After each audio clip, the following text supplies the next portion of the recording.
बहुत समय पहले दक्षिण भारत में एक विशाल और संपन्न राज्य था, गंधर्व नगर।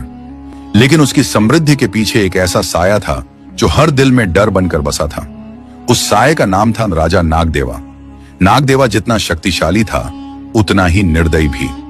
उसके चेहरे पर हमेशा क्रूर मुस्कान रहती और उसकी आंखों में कोई दया नहीं झलकती थी। लोग कहते थे, जिस दिन नागदेवा महल से बाहर निकले उस दिन सूरज भी कांप उठता है। उसके आदेश से कोई भी टकराने की हिम्मत नहीं करता था। अगर किसी ने जरा भी विरोध किया तो मौत उसका इंतजार करती थी। स्त्रियां उसकी वासना का शिकार बनती और गर्भ में पलते बच्चों तक को वह नहीं छोड़ता था। लेकिन सबसे घिनौनी परंपरा थी, राज्य की हर नव विवाहिता को विवाह की पहली रात राजा नागदेवा के महल में जाना पड़ता था। यह परंपरा उसकी राज संस्कृति कहलाती थी, पर असल में यह एक कलंक था जिसने पूरे राज्य को शर्म और भय में बांध रखा था। उसी समय पड़ोसी राज्य समस्तीपुर में एक सुंदरी राजकुमारी रहती थी, राजकुमारी मित्रविंदा। उसका सौंदर्य इतना पवित्र था कि लोग उसे चंद्रमुखी कहते थे। लेकिन उसकी सुंदरता से अधिक प्रभावशाली थी उसकी बुद्धिमत्ता और करुणा। वह अपने प्रजाजनों से प्रेम करती थी और दरबार में न्याय की बातें करती थी। राजकुमारी के हृदय में प्रेम का एक फूल खिला था। राजकुमार विजयराज, जो गंधर्व नगर के एक छोटे रजवाड़े के उत्तराधिकारी थे। दोनों का प्रेम पवित्र था जैसे गंगा की धारा। विजयराज एक वीर, सच्चे और विनम्र राजकुमार थे। जब राजकुमारी मित्रविंदा ने अपने पिता से विवाह की अनुमति मांगी तो राजा बहुत प्रसन्न हुए।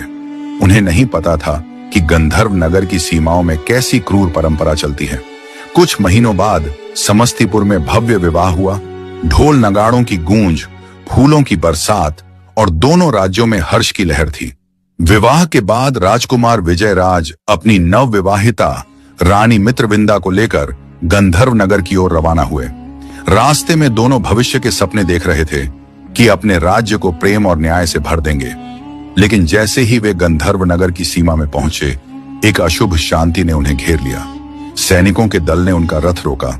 मुखिया सैनिक ने ठंडी आवाज में कहा, महाराज नागदेवा का आदेश है, राज्य की हर नवविवाहिता को विवाह की पहली रात राजा के महल में उपस्थित होना अनिवार्य है।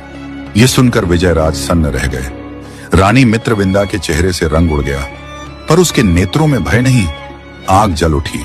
मित्रविंदा ने धीरे से कहा, आप लोग कुछ समय प्रतीक्षा करें, मुझे तैयार होने दीजिए। सैनिकों ने सिर झुका दिया और बाहर ठहर गए। अंदर पहुंचकर मित्रविंदा ने अपने पति से पूछा, क्या यह सत्य है?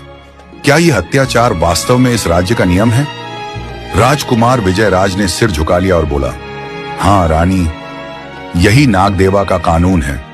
कोई उसकी अवज्ञा नहीं कर सकता। जिसने कोशिश की वो अब इस धरती पर नहीं। रानी मित्रविंदा की आंखों में आंसू नहीं बल्कि अग्नि थी। उसने कहा, तो आज वह नियम टूटेगा, आज किसी और की नहीं। मेरी प्रतिज्ञा होगी इस अत्याचार को मिटाने की। रात ढल चुकी थी।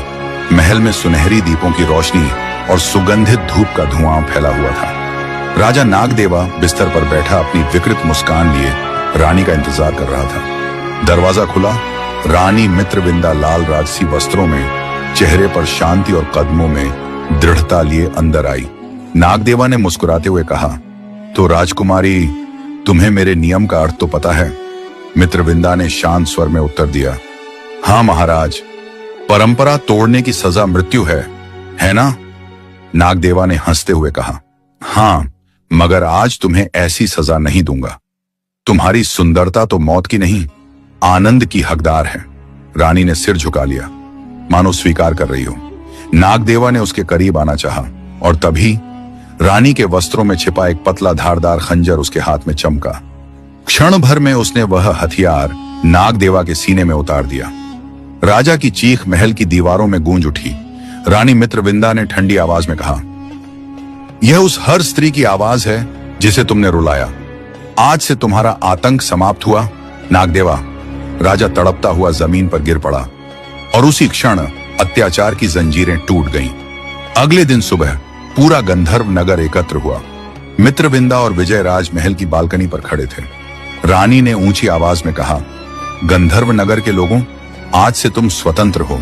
किसी राजा को अब तुम्हारे जीवन या स्त्रीत्व पर अधिकार नहीं होगा। यह राज्य अब प्रेम और न्याय के अधीन चलेगा। भीड़ ने जय घोष किया, जय रानी मित्रविंदा, जय विजय राज। लोगों की आंखों में वर्षों बाद आंसू थे, पर ये आंसू डर के नहीं, मुक्ति के थे। राज्य ने उन्हें देवी समान सम्मान दिया और गंधर्व नगर फिर से एक बार प्रकाश और खुशियों में खिल उठा।